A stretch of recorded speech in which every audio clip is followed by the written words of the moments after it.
को आरक्षण मिलना चाहिए जब तक कि मेरे बेटे को कोई ब्राह्मण अपनी बेटी दान नहीं करते या उससे उसका संबंध नहीं बना दे। केवल आर्थिक आधार की अगर बात है तो देखिए, मेरा कोई उद्देश्य सियासी बवाल मचाने का नहीं था। सिंपल सी बात है कि हमारी प्रदेश कार्यकारिणी की बैठक थी और प्रदेश कार्यकारिणी की बैठक में माननीय कंसोटिया सर, जो हमारे अजाक्स के 21 साल से अध्यक्ष थे, उन्होंने अपना इस्तीफा सौंपा और इस्तीफा सौंपने के बाद में सर्वसम्मति से प्रदेश कार्यकारिणी ने मुझे प्रांताध्यक्ष अजाक्स का नियुक्त किया।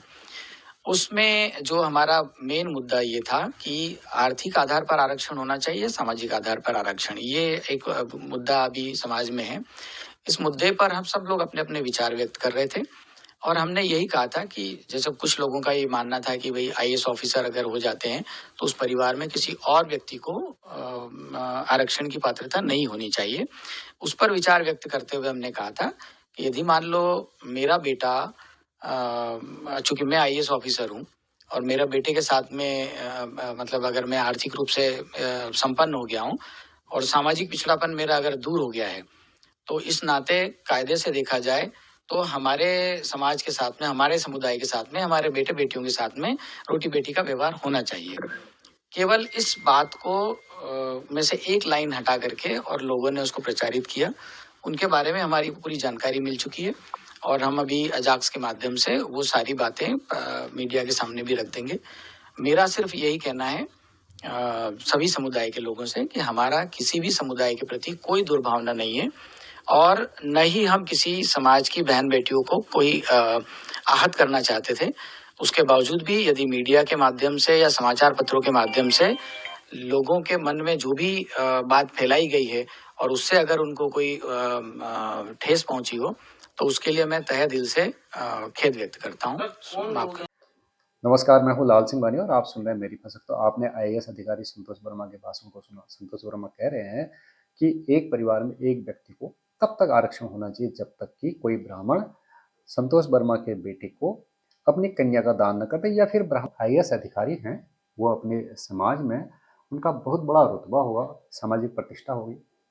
तो आईएएस अधिकारी कह रहे हैं कि तब तक आरक्षण होना चाहिए जब तक कि कोई ब्राह्मण अपनी कन्या का कन्यादान संतोष वर्मा के बेटे के सामने करते। तो क्या संतोष वर्मा उस ब्राह्मण की बेटी का कन्यादान अपने बेटे के लिए स्वीकार करेंगे जो ब्राह्मण गरीब है, जिसके पास खाने के लिए नहीं है और जो रोजी रोटी के लिए तड़प रहा है, मजदूरी कर रहा है और फटे हाल है, पढ़ा लिखा नहीं है, उसके बच्चे पढ़े लिखे नहीं है, बीमार हैं? क्या ऐसे ब्राह्मण कि बेटी का कन्यादान आईएएस अधिकारी संतोष वर्मा स्वीकार करेंगे? तो मुझे नहीं लगता कि आईएएस अधिकारी संतोष वर्मा इस तरह का कन्या स्वीकार करेंगे। वे अपने वक्तव्य के साथ किंतु परंतु जोड़ना भूल गए कि वे हवावेश में स्पीच दे गए, अन्यथा उनकी ऐसी कोई मंशा नहीं। तो उन्होंने इस बात का खंडन भी किया है। कई बार वो कह रहे हैं कि मीडिया ने मेरे बात को तोड़ मरोड़ दिया है, मैंने ऐसा कह दिया। वो कह रहे हैं कि मेरी पूरी बात को नहीं सुनाया गया, एक छोटा सा क्लिप चलाया गया है। तो आईएएस अधिकारी संतोष वर्मा कह रहे हैं कि जब तक कोई ब्राह्मण अपनी कन्या का कन्यादान मेरे बेटे से नहीं कर दे या उनका कोई संबंध नहीं बन जाता है, तब तक एक परिवार में एक आदमी को आरक्षण होना चाहिए। तो जो आरक्षण की लड़ाई है, ये बहुत लंबे समय से है।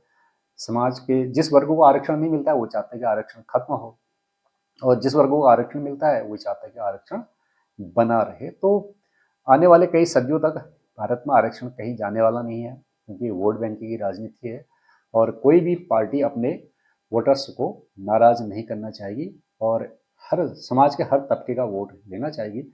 तो हमारे देश में सरकारी नौकरियों में आरक्षण व्यवस्था है और आरक्षण में भी जिन लोगों को एक बार आरक्षण मिल जाता है, वो चाहते हैं कि उनका आरक्षण हर हाल में बना रहे, चाहे वो आईएएस अधिकारी ही क्यों न बन जाए।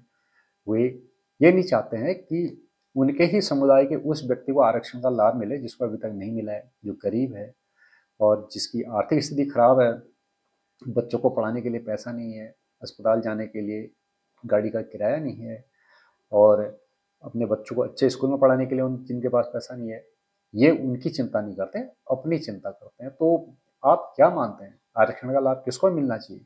उसको मिलना चाहिए जिसकी हालत बहुत खराब है। तो आरक्षण के बारे में किसी भी प्रकार का सुझाव कोई सुनने के लिए राजी नहीं होगा, क्योंकि जिस व्यक्ति को आरक्षण एक बार मिल जाता है वो उसको छोड़ना नहीं चाहिए, और जिसे नहीं मिला है वो उसको लेना चाहिए। तो हमारे भारत में आरक्षण की व्यवस्था है, अमेरिका में आरक्षण की व्यवस्था नहीं है। वहाँ भी काले लोगों को गोरे लोगों ने बहुत ज़्यादा प्रताड़ित किया था, और भारत में भी अनटचेबिलिटी थी। अनटचेबिलिटी के कारण जो समुदाय का एक बहुत बड़ा वर्ग काफ़ी समय तक उसका शोषण हुआ, उसके साथ तिरस्कार किया गया, जो कि अमानवीय व्यवहार था, ऐसा नहीं होना चाहिए था।